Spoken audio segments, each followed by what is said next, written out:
बिस्मिल्लाहिर्रहमानिर्रहीम। अस्सलामु अलैकुम। मैं मुदस्सिर शाही एडवोकेट और आप देख रहे हैं लीगल इश्यूज़। आज जो लीगल इशू हमने डिस्कस करना है वो ये है कि हमारा आइन जो है वो अहम क्यों है इतना ज़्यादा, कि आजकल वकला भी जनाब आप देखें तो उनकी तकारीर और उनकी गुफ्तगू और उनके जज्बात ये हैं कि आइन की हिफाजत करनी है हमने। आइन को भाई, आइन एक किताब का नाम है, कॉन्स्टिट्यूशन ऑफ पाकिस्तान की किताब है, उसके अंदर आइन लिखा हुआ है, तो इसकी हिफाजत क्या भागी जा रही है कहीं पे? दरअसल वकला क्यों ऐसी बातें करते हैं कि आइन की हिफाजत और आइन की बालादस्ती होनी चाहिए। कोई भी मुल्क जब बनता है ना, तो मुल्क को कैसे चलाना है, उस मुल्क को चलाने के लिए, मुल्क के मामलात को चलाने के लिए कॉन्स्टिट्यूशन बनता है।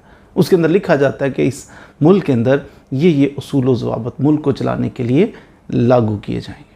बुनियाद है वो कानून की सबसे यूँ कहिए कि सबसे आला जो कानून है ना, वो कॉन्स्टिट्यूशन होता है।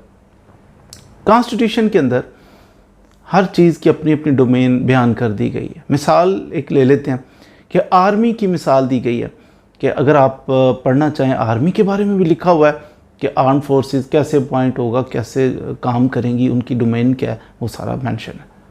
आइन का आर्टिकल अगर मुलाहिजा फरमाना चाहें, पढ़ना चाहें तो 243 243 ये आर्टिकल कहता है कि द आर्म्ड फोर्सेस होंगी पाकिस्तान के अंदर, उनका सूरत हाल क्या होगी आर्म्ड फोर्सेस की, वो किसके अंडर होंगी, वो लिखा हुआ है 243 आर्टिकल के अंदर कि ये अंडर काम करेंगे, under the command and control of federal government.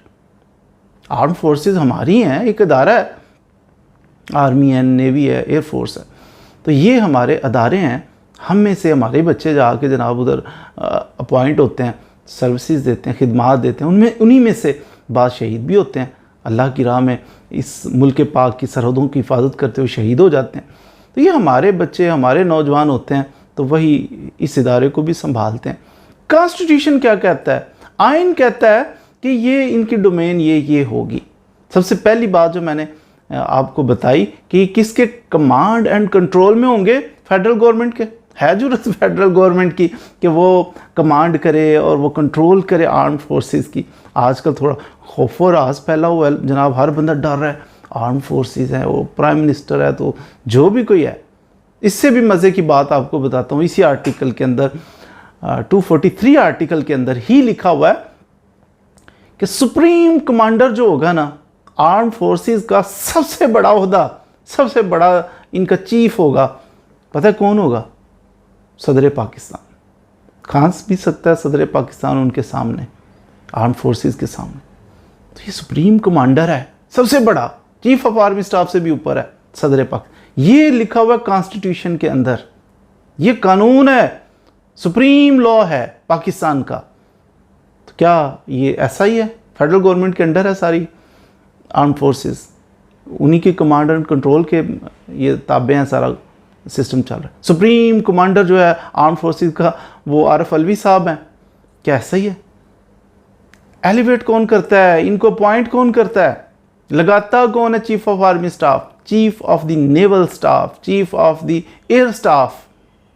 ये हेड कौन लगाता है? प्राइम मिनिस्टर की एडवाइस के ऊपर सदर पाकिस्तान लगाता है। अब सदर पाकिस्तान लगाए, सदर पाकिस्तान अगर चीफ कमांडर हो इनका, तो सुप्रीम कमांडर हो, तो क्या निज़ाम हो, क्या बात हो। तो लेकिन उल्टी गंगा बहती हुई दिखाई दे रही है बज़ाहिर। एनी हो, तो ये कॉन्स्टिट्यूशन है, कॉन्स्टिट्यूशन की बात कर रहा हूँ, सुप्रीम लॉ की बात कर रहा हूँ कि वो ये कह रहा है। आपको पता है कि इनकी सैलरीज, इनके अलाउंसेस कौन फिक्स करता है? सदर पाकिस्तान, वो उसका इख्तियार है। तो वो एक बड़ी पावर का नाम है कागज़ों के अंदर, आइन के अंदर। आपको पता है, बड़ी एक आपको दिलचस्प बात बताने लगा हूँ, इस आर्टिकल से अगला आर्टिकल भी एक है, आर्टिकल 244 244 आर्टिकल क्या कहता है?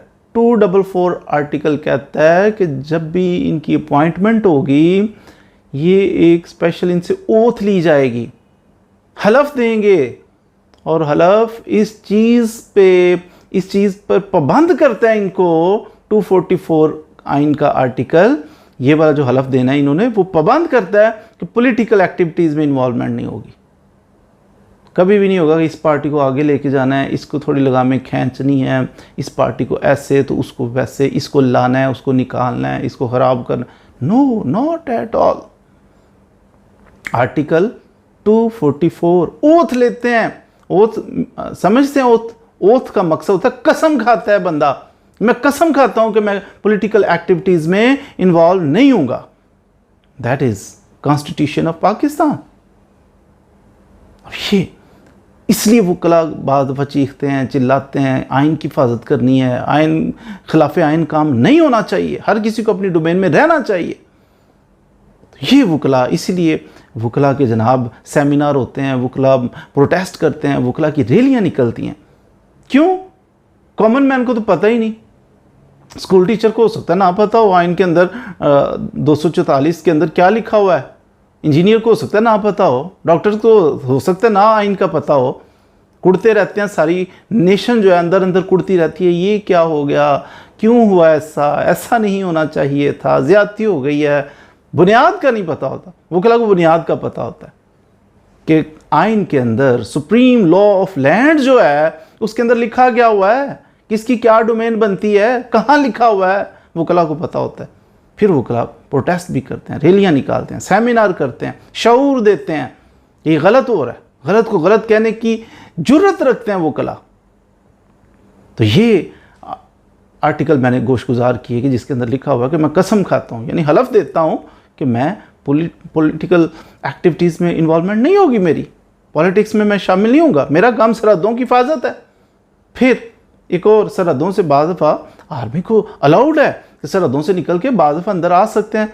अगला आर्टिकल 245 आर्टिकल कहता है कि ये कभी कभी सिविल पावर्स जो हैं, जो सिविल एडमिनिस्ट्रेशन है, उनकी मदद के लिए भी आ सकते हैं, बुलाया जा सकता है। आ नहीं सकते खुद से, इनको बुलाया जा, तलब किया जा सकता है कि आए, आके हमारी हेल्प करें, ये हेल्प कर सकते हैं। ये डोमेन है इनकी, आर्मी की ये डोमेन है। आर्मी हमारी है, पाक आर्मी जिंदाबाद। वो यानी कोई दुश्मन मुल्क की आर्मी थोड़ी है, हमारी आर्मी है।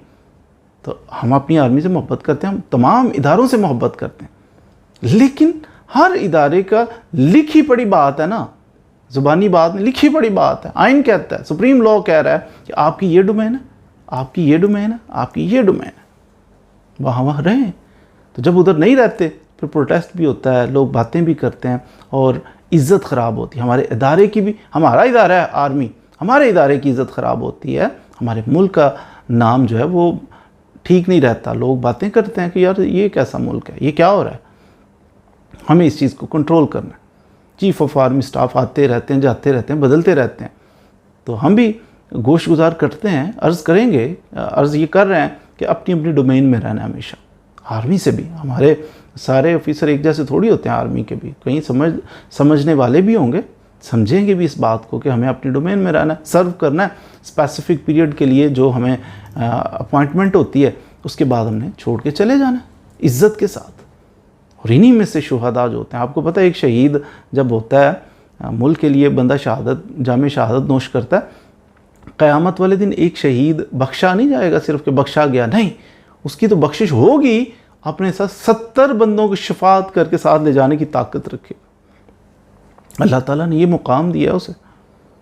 तो ये लोग बड़े काबिल कदर होते हैं आर्मी वाले, हमारे लिए, हमारी सरहदों की हिफाजत कर। हम सो रहे हैं, वो जाग रहे हैं, लेकिन जब ये अपनी डोमेन से बाहर निकलते हैं तो फिर नाम ख़राब होता है हमारे इदारे का। बहरहाल हमें हर किसी को जो जहाँ पे है उसे सुधरना होगा। आर्मी है, हमारे आर्म फोर्सेस हैं, उन्हें अपनी लिमिट्स में रहना है, अपने डोमेन में रहना है। हमारे पॉलिटिशियन हैं, उनको अपनी डोमेन में रहना है।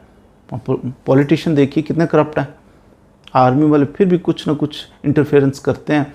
तो अगर बिल्कुल ही ना इनको साइलेंट बिल्कुल ही कर दें तो पॉलिटिशियन हमारे कितने कितने करप्ट हैं, मुल्क को बेच के खा जाएं ये लोग। अब ये इनकी डोमेन भी, पॉलिटिशियंस की देखें तो डोमेन ही कोई नहीं, कहाँ से आते हैं, ये कौन लोग होते हैं, बेरहम होते हैं, लूट के मुल्क को खा जाएं ये लोग, ये पॉलिटिशियन है। इसी तरह आप देखिए जजेज़ हैं, इला माशाल्लाह हमारे जजेज़ अक्सर अच्छे हैं, मैंने देखा है, मेरी ऑब्जर्वेशन में तो मोस्टली अच्छे जजेज़ हैं, ऑनेस्ट हैं, लेकिन उनके बारे में भी सुनने में आता है जजेस एलिवेट होते हैं, उसकी सिफारिश पे, इसकी सिफारिश पे बड़े बड़े जज लग जाते हैं। बाद दफ़ा हमने देखा है, होता है ऐसा। कस्में और ओथ कहाँ गई? कैसे ओथ लेते हो, कैसे कस्में खाते हो जब एलिवेशन का अंदाज आपका ये होगा कि उसकी सिफारिश पे, क्यों उसकी और इसकी सिफारिश पे, मेरिट पे आते हो? हम हर पाकिस्तानी को, वो किसी भी इदारे से है, आर्म फोर्सेस से है, जुडिशरी से है, वो जनाब पॉलिटिकल पार्टीज़ से है, किसी भी चीज़ से वाबस्तगी, हर बंदे को अपनी अपनी जगह पे सुधरना होगा, फिर मुल्क के हालात बेहतर होंगे।